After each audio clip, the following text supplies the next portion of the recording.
we are continuing this morning with our series that we've been looking at the churches in Revelation. So the book of Revelation was written about 60 years after Jesus died. And it was written by one of the disciples, John, who, well, we think it was John. Theologians presume it was written by John the disciple. And he was exiled on a tiny island somewhere in the Mediterranean called Patmos. And while he was on this island, he had this vision from God. And God gave him this vision, and he showed him this vision of heaven, and it is quite a wild vision if you read Revelation. And during this vision, Jesus gives him these 7 letters to 7 churches. So Bella, if you can go on the next slide. So just for reference, I've found a map on the internet which shows us where stuff was, because I like to have a picture in my mind of things. So down here, if you see, it's quite blurry, sorry about that. We have Judea and there's Jerusalem. So this is Israel down here. And then this up here was called Asia Minor, which is like modern day Turkey. So here's Turkey. There's Patmos, tiny island. And then on the mainland are these 7 churches that John wrote to. So we have looked at Thyatira, we have looked at Pergamum, we've looked at Ephesus and Laodicea, and today we're looking at the church that was based in Smyrna, which I quite like saying, Smyrna. So this is a place that we're looking at today. It's still a city. The city is called Izmir in Turkey, so you can still go there today. Bella, if you put on the next slide. Yeah, there we go. So this is modern day Izmir. So the city is on the top, but then underneath the city is all these ruins of the ancient city of Smyrna. So they have these beautiful arches, and then the remains of a Colosseum and remains of a theatre style place. And then if we go to the next slide, Bella. So this is an artist impression of Smyrna, of what it would look like at the time we are looking at. And what was it like? What was this place like as a place to live? Well, you can see it's right next to the sea. So it was quite an important port, which would receive boats and stuff that was imported and exported. So it was a trade centre. It was a centre of trade, and it was a commercial, busy city. And because of that, it was quite wealthy. So people who lived there did quite well for themselves because there was such a thriving trade there. It was a Greek-speaking city, so there was very much the Greek culture would have been how the people lived. They had 4 temples to different Greek gods. So the worship of Greek gods was really prevalent among the people. There was 1 temple to the Greek emperor, so they would always also worship the emperor. It was under Roman occupation, so the Roman influence also had a huge part of what the city was like. And the rules that were set, the laws that they lived under, the governing of the city was done by the Romans. So they had that influence as well. It was quite a place to be. So it rivaled Ephesus as one of the other major cities in Asia Minor. It was a centre of culture. So you can see that they have this big theatre-style place that you can still go and visit today.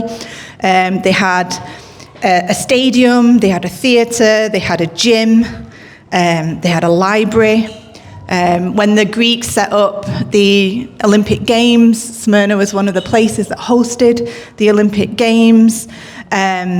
It's thought to be the birthplace of Homer. This is before Christ, who wrote the Odyssey and the Iliad, this famous Greek poet. So it was quite like a place to be. It was well known. It had a strong allegiance to Rome. It was known for its good wine. So they had this famous Smyrna wine that they would kind of like, it was one of their exports. It was like presented to the emperor and things like that. There was a significant community of Jews who lived in Smyrna.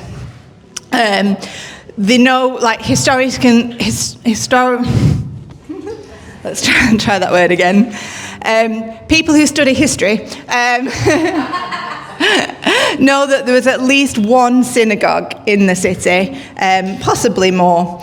But there was this community of Jews who lived in and amongst the culture of the Greeks and the Roman occupation. So that's what it was like. It was on all surfaces, on the surface level, it would be a place where you'd want to live, really. A place where you could set up home and thrive. But if you were a Christian, this is not the place that you would want to be. So Christianity, at this time when this letter was written to them, was outlawed by the Romans. So you had to worship the emperor, and that was required by law. And if you did not worship the emperor, you could face imprisonment or death. The Jewish community that lived in Smyrna were also actively hostile to Christians. So you had this culture of Greek, worshipping the Greek gods. Then you had the influence of the Romans and their rules that demanded emperor worship. And then you had the Jewish community who hated the Christians. So if you were a Christian in this place, it was not the place to be. The Christian community would have been ostracized, they would have been targeted, they would live a life of hardship. They would live kind of under the constant threat of, like, am I going to get caught? Is somebody going to come into my house, catch me, worshipping God and not worshipping the emperor? And am I going to face imprisonment? Am I going to face death? Faith was costly in Smyrna. And now, as I've been prepping this sermon these last couple of weeks, it's been quite hard, because like when I'm looking at the Word of God, I'm always looking for where I fit in the story, for where I can relate it to my life, and I can't really relate to this church, this group of Christians that lived in Smyrna, because I've never faced what they faced. Like, let's be honest, I can live my life as it is.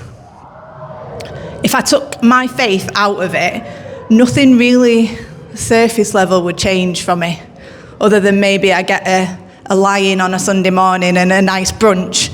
Like, other than that, I wouldn't suddenly have access to things that I didn't have access to. I wouldn't suddenly be treated differently at work or in the community. Like, nothing really would change. My faith has been relatively uncostly to me. I don't face the kind of things that they would have faced. I don't live in fear because I'm a Christian. And so, because of that, like, I just kind of felt like a little bit inadequate in being able to share this story of these people, because I can't relate. I can't put myself in their shoes. I can't sort of do it justice and preach from a place where I'm like, come on, like, this is where these people are at, and I'm there too, and I can make a difference, and we can do this together, kind of thing, because I'm not where they were. And don't get me wrong, like, I'm incredibly grateful that I get to practice my faith without breaking the law. That I don't have to face death by being here this morning. We're not sitting here terrified and speaking in whispers in case somebody storms through the door and takes us hostage or takes us captive for worshipping Jesus this morning. I'm incredibly grateful that I get to live in a country where we have the freedom to be able to do that. But sometimes, it's challenged me this week, because I feel like sometimes we can take that sense of freedom that we have, and instead of using that freedom to make the most of it and to really push hard into our faith and to really go all out and to live radically different lives, sometimes instead because we do not face what the church in Smyrna faced, we have this complacency and lack of urgency about our faith, that it doesn't matter if I've not read my Bible today. It doesn't really matter if I don't turn up to church on Sunday. It doesn't really matter, because nothing's really going to change. And I think within myself, I find this kind of a bit of a wake-up call as I've been thinking about this week, that I should be able to use the freedom that I have to make a difference where I am in the world, and to see God's kingdom come in a way that other people can't. Been really humbled this week, I think, and it's not been the most comfortable thing to think about. It doesn't feel nice to kind of recognize that in yourself and go, am I complacent? Am I just taking this faith for granted? And is God calling me to more? And I think it's really, really beautiful that this church, who were facing these hardships, who lived like this, that Jesus decides to write them a letter from beyond the grave. I mean, that's just crazy, that I can't imagine how they would have felt to receive that. Just sat there one morning meeting together, and somebody walks in, we've got a letter for the church. Who's it from? John's written it, but it's actually from Jesus himself in heaven, who is written to you. How honoured and encouraged they would have felt by this. So let's read what the letter says. To the church in Smyrna, write to the angel of the church in Smyrna.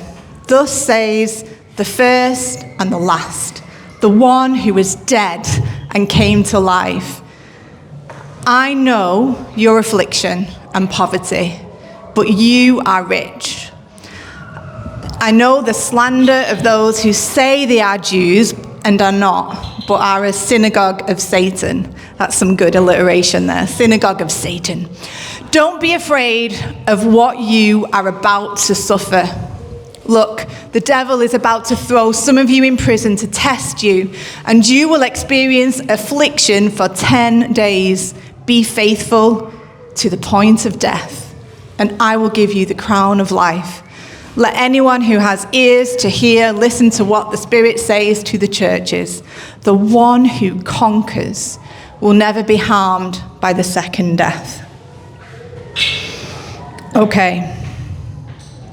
So Jesus, at the start of the letters, recognizes where they're at, recognizes their position in the world, where they live and how they live. He says, you're afflicted. And they would have been suffering under the oppression of the Greeks, under the Roman rules, under the hostility from the Jews. They had sort of this opposition from every side. Wherever they went, there was somebody who had a problem with them. They were afflicted. They were poor. So, and this literally means that they did not have much money. It doesn't mean that they were poor in spirit or anything like that. It literally means that they lived their lives in opposite from what the rest of the city was living like. They were living the life, quite wealthy and thriving, but the church, the Christians, didn't. They didn't have enough. They were slandered. So their names would have been sort of blacklisted. It would have been like, oh, they're one of those Christians, don't associate with them. They would have been ostracized and avoided by the other people in the city. They were, I imagine, quite isolated because of that. And Jesus says, like, I see you. I see where you're at. I see what you're living under. And then he moves on to kind of encourage them. And it's interesting, I think it's really interesting, the way he encourages them. Firstly, he doesn't have any criticism for them. In some of the other letters that we've been reading, and then we'll continue to look at before we go into the Christmas series, there is criticism towards the churches. There is stuff that they are doing that's not right. But the church in Smyrna doesn't receive any criticism at all. Like, Jesus has nothing bad to say about them. He commends and encourages them. And he calls them rich. And here he's not saying you have a lot of money. He's saying you are spiritually rich. That you may look around and compare yourselves to everybody else in the city, and everybody else seems like they're living their life. And you think we don't have what they have. But you are really the rich ones. Why are they rich?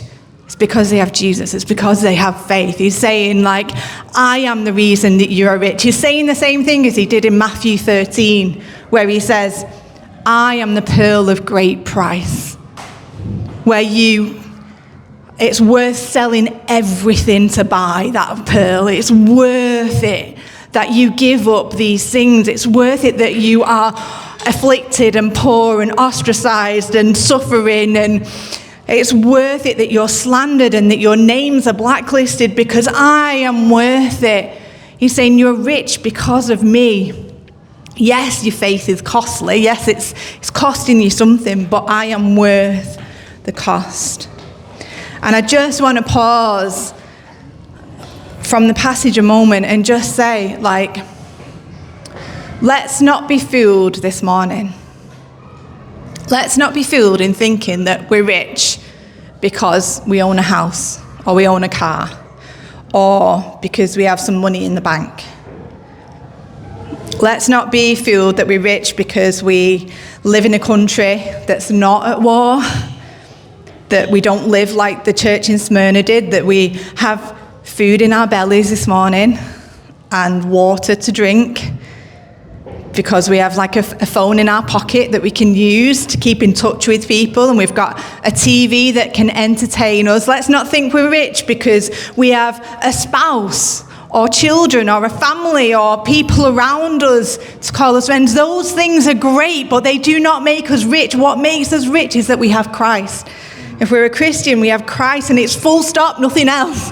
Like, nothing Christ and this thing. It's not like, oh, Christ and my family make me really special. No, it's just Christ, full stop. Like, Jesus is it. Jesus is the prize. Jesus is the one who's worth it. Jesus is the one who kind of fulfills us and makes our life worth living. It's Jesus. And we don't need nothing else. There used to be a song that we would sing in church way back in the day, and Andy will remember singing this song a lot. And it used to, I think it's a Matt, because, you know, we go back a while, don't we? And I think it's a Matt Redman song, and there's a line in it it goes, take the world, but give me Jesus, you're the treasure in this life. And when I was a teenager in church, I used to go, give me Jesus. I wouldn't sing the first part of it. I wouldn't sing Take the World, because I didn't want Jesus to take the world. I didn't want that. I just wanted Jesus plus everything else. I've grown up a bit since then, and I now know, as walking with Jesus for a long time and knowing him personally and becoming more mature in my faith, I recognise that actually, yeah, the treasure is Jesus. And don't get me wrong, like, I love my husband and I love my kids. And I love the life that we've built together. And That's precious, but it's not the be-all and end-all, because Jesus is. He's the treasure. He's the thing that means the most. And without him, it wouldn't mean much. Jesus is saying to the church in Smyrna, you have all you need, and I am enough. I am enough.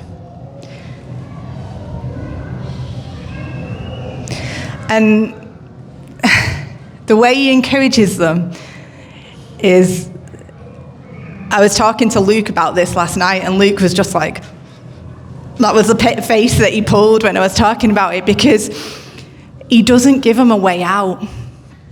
He doesn't say, I see that you're afflicted, you're poor, and you're suffering slander, and it's not looking good, guys, but guess what? It's all going to get better. He doesn't do that. He says, don't be afraid of what you are about to suffer. He just says, guys, it's going to get worse, is his message to them. And he just says, just be faithful. Just be faithful as things get worse, as you suffer. And the prize that you get is a crown of life. And he says, be faithful to the point of death. So he's not even promising that they're going to live through what they're about to suffer. I mean, that is heavy stuff. That's not an encouragement. That's not a light thing to read as you're reading this message from Jesus, this letter that he sent. And though sometimes things may sort of, like life is heavy, tragedies happen, and things pierce our heart and crush us. Sometimes, like we do just feel like the things that we are going through are so suffocating, and the weight of them is so heavy that it sometimes feels easier just to not be alive than to carry on living through the stuff that you're living through. Like, life can be heavy, and there was no one who knew it more than this church in Smyrna. Like, they lived it day in, day out, this heaviness of life and the stuff that they were suffering through. But I've glimpsed the life that Jesus is offering the church in Smyrna. I've glimpsed that for myself, and I hope for you guys in this room, each one of you can say, I have glimpsed the life and the fullness of it that Jesus offers, and that's my prize. And I'm hungry for more. I'm hungry to be with Jesus. Anything that the world throws at me, like I don't really want it. I can't see that anything else is going to satisfy me other than Jesus. And the crown of life that he offers is worth it. Is worth it. And Jesus wasn't kidding about what they were going through. So I want to introduce you to this guy. Bella, if you can put up the next slide. This is Polycarp, which is a lovely name. It was funny. When I was doing my sermon prep last night, and I was putting my slides together, Luke walked in the room, and he did a double take because he thought it said, holy crap.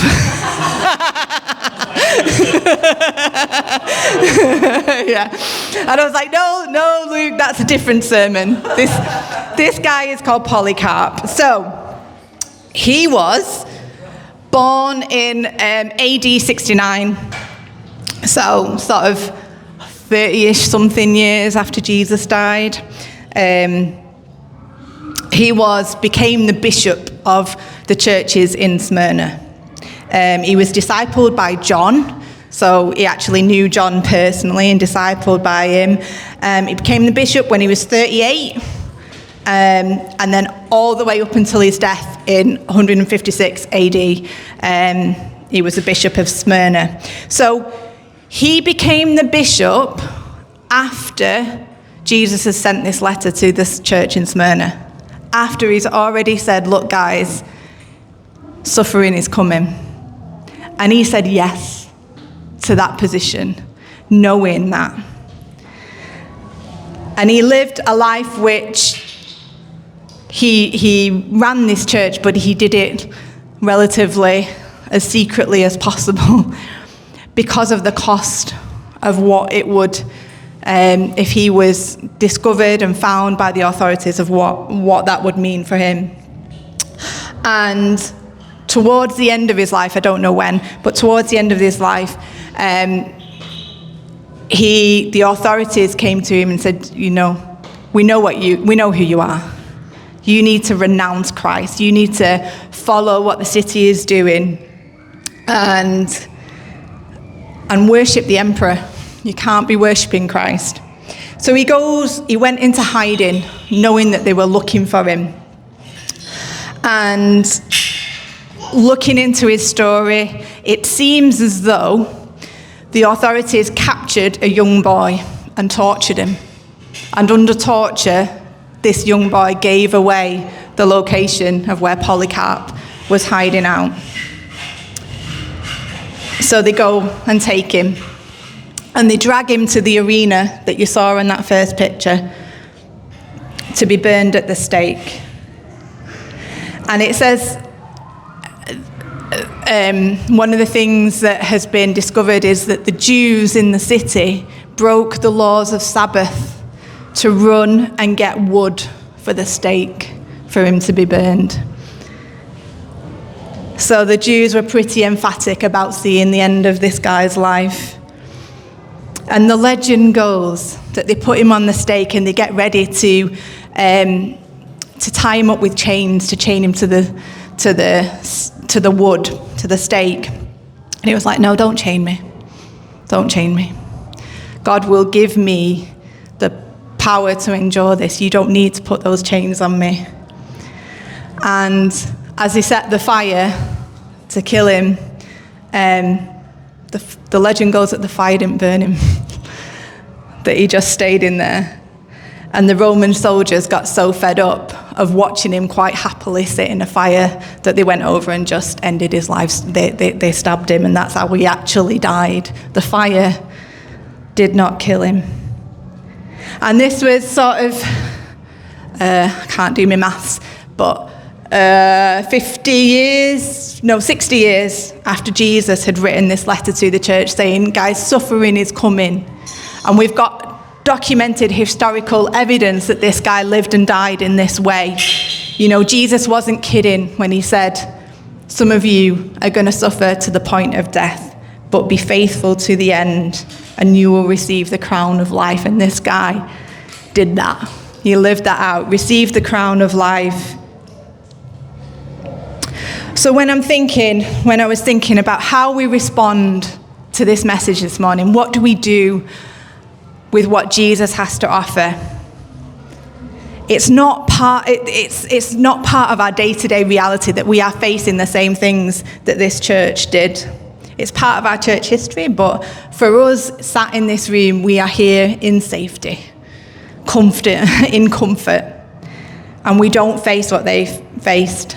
So what I want us to do is pray for those who do, because all across this world, there are thousands and millions of Christians who face what the church in Smyrna faced right now, today. If they are meeting together on a Sunday, on this day, they are watching the door, just in case somebody comes in.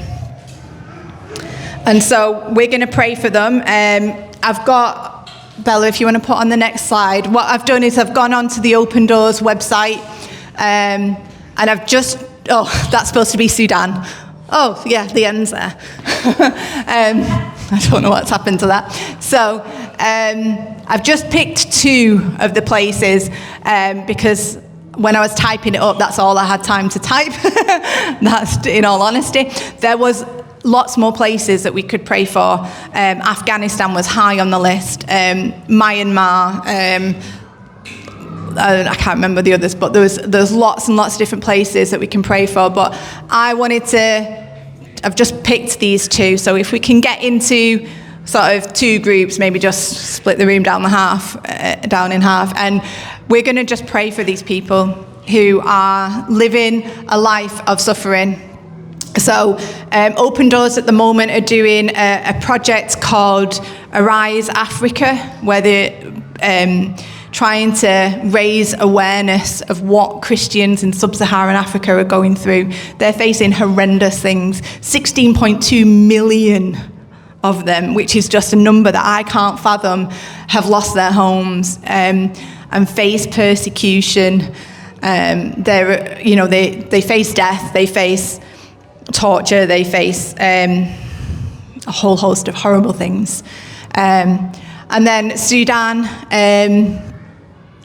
there's leadership within the country is military, and the Christians are really suffering there.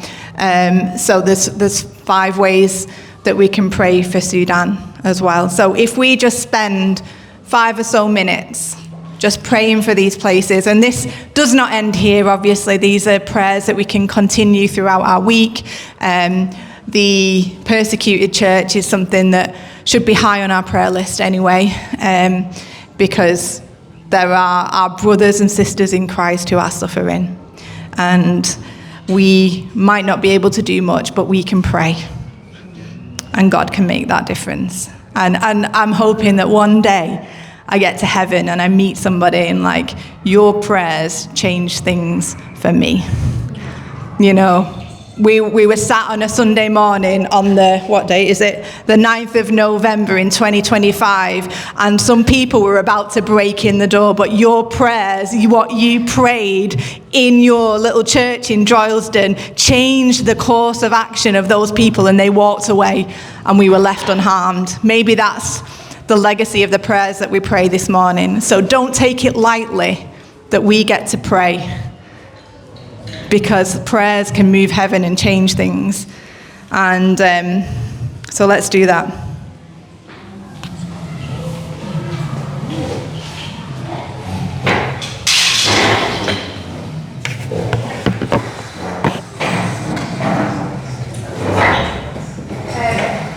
You guys take Africa, we'll take Sudan.